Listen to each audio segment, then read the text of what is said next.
investigation by the state and the county agencies found Jerry not guilty in 1998.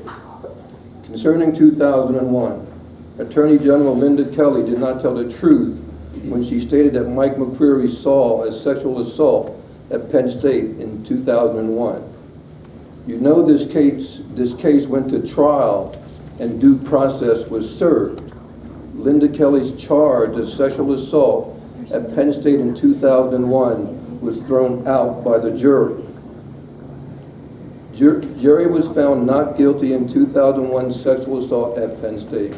So in both these cases, involving these two time frames, Jerry Sandusky was found not guilty by due process.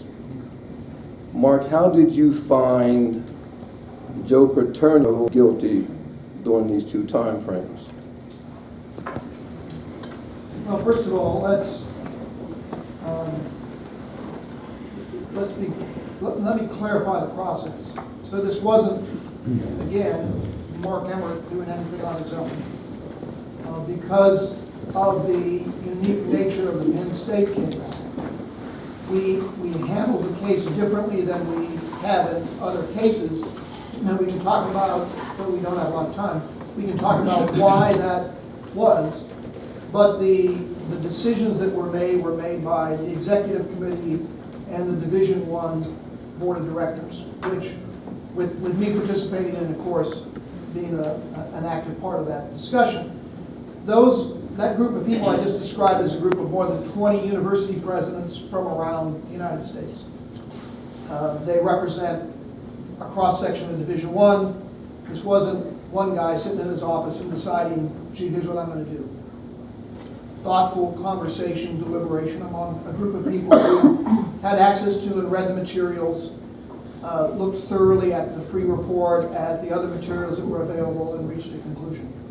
Secondly, we in the findings that were delivered and the consent decree that was signed explicitly didn't find any one individual guilty of anything. We expressly don't mention any one individual. We said expressly that we were reserving the right to pass those judgments in the future after due process works its course. So there's been no comment from me, or official comment from me, or from any of the members of the executive committee or Division I board on any of the individuals that have been involved in this, except for Jerry Sandusky, who's had due process and was found guilty of those crimes you just said he was found innocent of. And so the process was not as well, it was much more deliberative and thoughtful than I think most people realize. The reliance on the free report was a clearly thoughtful decision and a logical decision when you consider the fact that, as I described, we, the NCAA, our investigators don't have anywhere near the authority that was granted to the free group.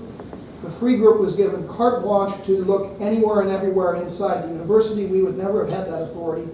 They were given essentially a blank check for resources, spent $6.5 million, interviewed 450 people, read over 3 million documents and emails. I could have sent my entire team in for 5 years, and they couldn't have gotten anywhere near that level of detail and understanding of what went on there.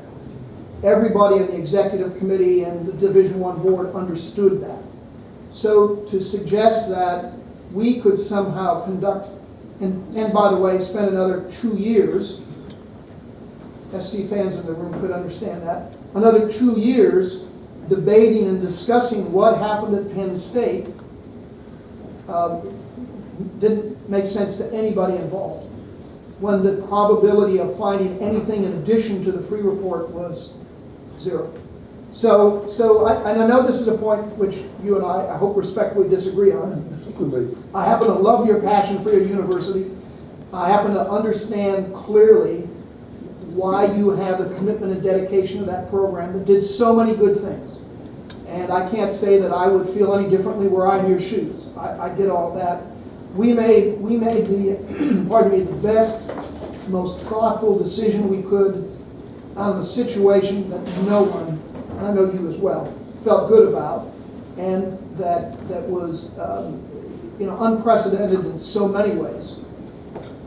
But I want to be really clear, we never singled out any individual. People say, why did you take Coach Paterno's records away from him? We didn't. We vacated the universities. We didn't vacate yours. We didn't vacate, well, you were playing in 98, I guess. But when did you quit playing? I graduated in 1972, but I guess my question was, how did you or your board come to that determination that Joe Paterno or whoever was guilty when those two circumstances in 1998 did not even involve Penn State, and 2001 the jury found that there was not a sexual assault at Penn State, and so I guess that's my question is. Yeah. Excuse me for interrupting, but I want to make sure, because we're almost out of time, and I wanted to get to others. The short answer is that we relied heavily upon the voluminous evidence provided by the Freedom Board.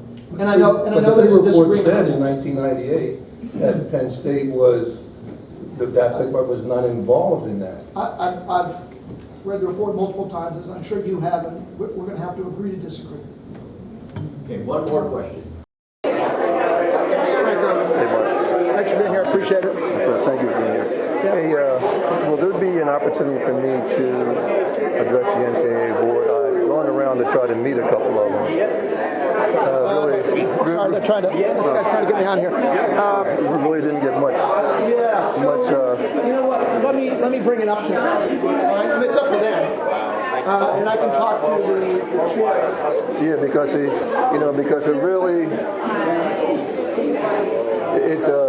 It really gets to be an issue about ex-players and ex-coaches. Yeah, I know.